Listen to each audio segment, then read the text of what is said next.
Our top story at this moment: 2 days after the horrific Dhaka terror attack, Bangladeshi Prime Minister Sheikh Hasina paid tribute to all those who lost their lives in the carnage. Hasina was accompanied by her top ministers at the Army Stadium in Dhaka, where a wreath-laying ceremony took place. Tributes have been pouring in from across the world, and locals took to the streets for a candlelight vigil in Dhaka. On Sunday evening, immortal remains of the victims will be handed over to respective countries, and the remains of Tarushi Jain, the 19-year-old Indian killed in the attack, will be handed over to the Indian authorities. Tarushi's parents will also be in Bangladesh for the wreath-laying ceremony. Her remains will be flown to Delhi along with her parents today. Her family will then take the body to Gurgaon, where the last rites are expected. A somber mood this Monday morning here in Dhaka as Bangladesh mourns the loss of lives in those horrific Friday hostage siege. At the state ceremony that was held here, right behind me, you can see the Indian High Commissioner Harsh Stingla still in attendance. Of course, there are government cabinet ministers, senior faces. Prime Minister Sheikh Hasina was here as well. She laid a wreath in memory of those who lost their lives. There are symbolic coffins up on the dais. As you can see, the banner that reads, "The people of Bangladesh deeply mourn for the victims of Holy Artisan Bakery tragedy." There are the envoys of other nations as well. The diplomatic community has been in attendance in various galleries, of course, in this army stadium. But remember, there were Japanese and Italians in particular who lost their lives, who were brutally killed. Common people too have also now streamed in. There were security checks, there were tighter security checks. Once the Prime Minister has left, you can see people with those wreaths in hands, those flower bouquets in hands, who are here at the stadium. If I can just try and ask one gentleman, आप हिंदी बोल पाते हैं? I may speak English. English. Yeah, Tell me, you've come here today. Yeah. Do you think Bangladesh will be stronger after the attacks, or is Bangladesh afraid? Bangladesh's strength will be strong and strong because we sacrificed a lot of lives. Right. Bangladesh is not like that. Bangladesh is a country of friend. Bangladesh is a people of common people. Common people doesn't think like that. It's extremism. Fundamentalists should not still live in Bangladesh. What do you think, sir? Bangladesh ki, our people, is there extremism that is increasing? Bangladesh? Bangladesh, peaceful country. Bangladesh, terrorist, no tolerate. Okay, so that's the voice of the common man on the street who say that there is zero tolerance for terrorism on the streets of Bangladesh, but the government will have to ensure that their intelligence networks are sharpened up, because I have come across people who just fear that this might just be an ominous start of a pattern here that we have seen globally as well. Here at the Army Stadium, attending this funeral ceremony in honor of the dead and of those lives lost, young and old. With video journalist Kripal Singh in Dhaka, this is Smita Sharma for India Today. Now, even as Bangladesh reels under the carnage executed by 6 terrorists, a Bangladeshi minister has claimed that Pakistan links have been emerged to the Dhaka attack. Before that, let's quickly play out a reaction from noted author of Bangladeshi origin, Taslima Nasreen. Many Bangladeshi people actually were silent when atheists and secular bloggers and writers were hacked to death, and government, instead of taking any action against the Islamic fundamentalists or Islamic terrorists who killed all those bloggers, took action against the secular bloggers. Secular bloggers were arrested, imprisoned, and now out of fear, many secular atheist bloggers left the country.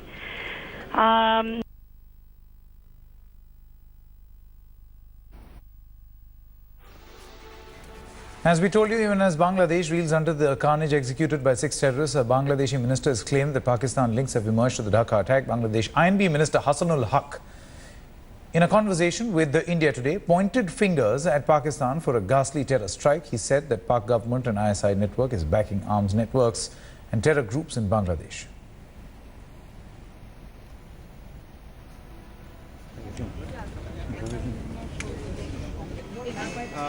8 from 8? Is for the last 7 years, the recent times when a few diplomats were thrown out of the country because of direct proof of link with the terrorist networks of financing and supplying arms.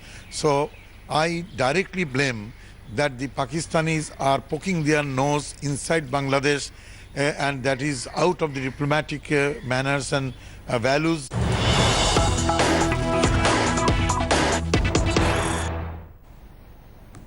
An Indian intelligence assessment says that Jamaatul Mujahideen Bangladesh may carry out more attacks in Dhaka.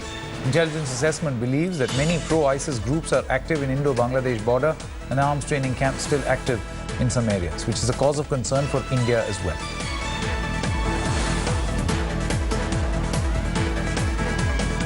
So now, 3 days after Bangladesh capital Dhaka was reeling under the terror attack, and it's still recuperating from that particular attack, still trying to get back on its feet as far as that attack is concerned. Now, latest concern here by the Indian agencies that there could be a possibility where pro-ISIS groups are active on the Indo-Bangladesh border and they could carry out more attacks in Dhaka.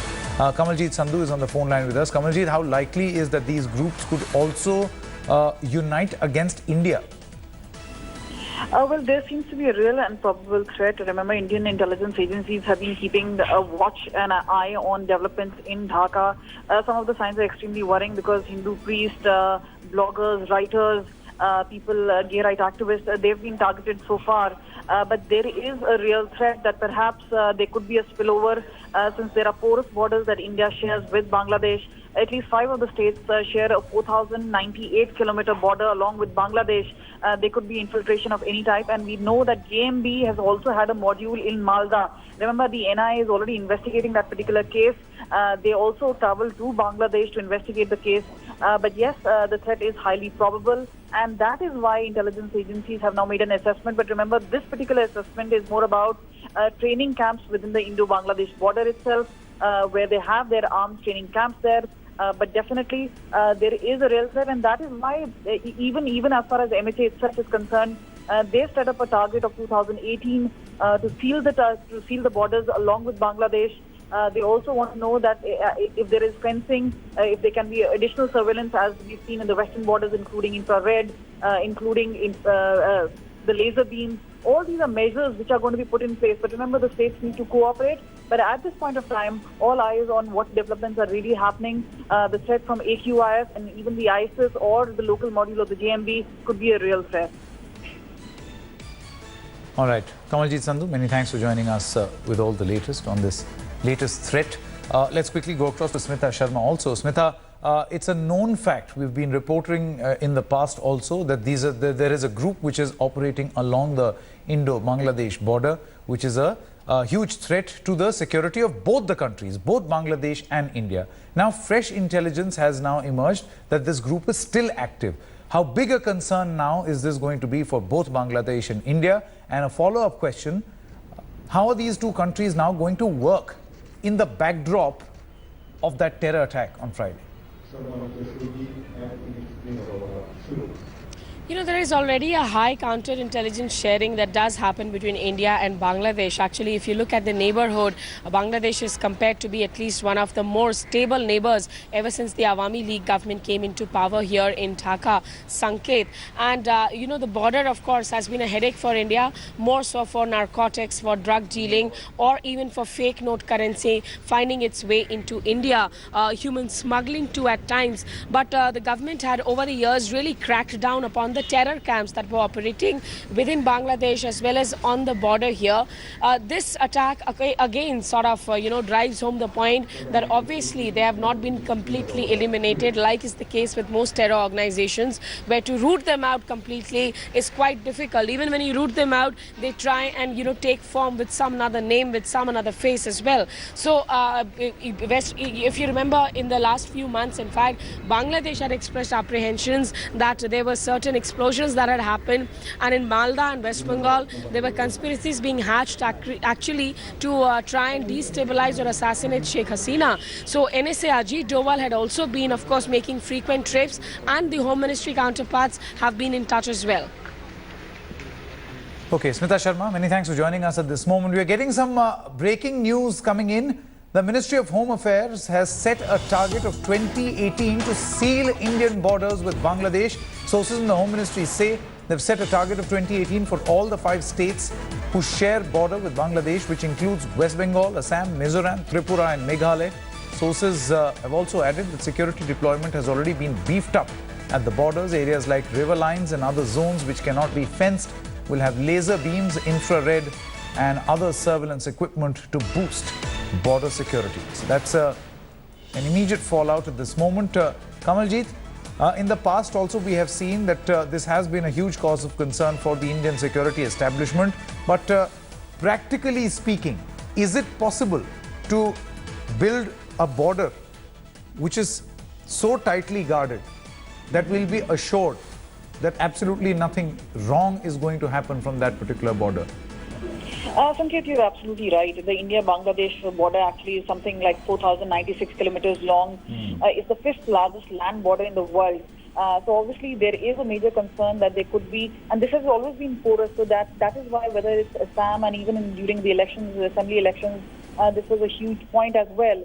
But remember, there has been a lot of effort by the MHA and generally with the inputs coming in that this is a border security which needs to be actually extremely tight and needs to be sealed. And that is why now there are serious attempts, and we already know that the MHA has taken meetings along with states like West Bengal regarding Tripura, Mizoram, states like Meghalaya as well as Assam are really left. The DGBSF, we've been told, will be submitting its report on the Assam border itself. But remember, considering what has happened in Dhaka, the threat seems real and imminent. A high alert has already been sounded on the Indo-Bangladesh border. But this is something which has been a work in progress. This has nothing to do with what has happened in Dhaka. But yes, they will keep it in the back of the mind that perhaps as far as elements like these, extremism has been on the rise. There could be a spillover to India, and that is why more efforts need to be put in as far as the Indo-Bangladesh border itself is concerned.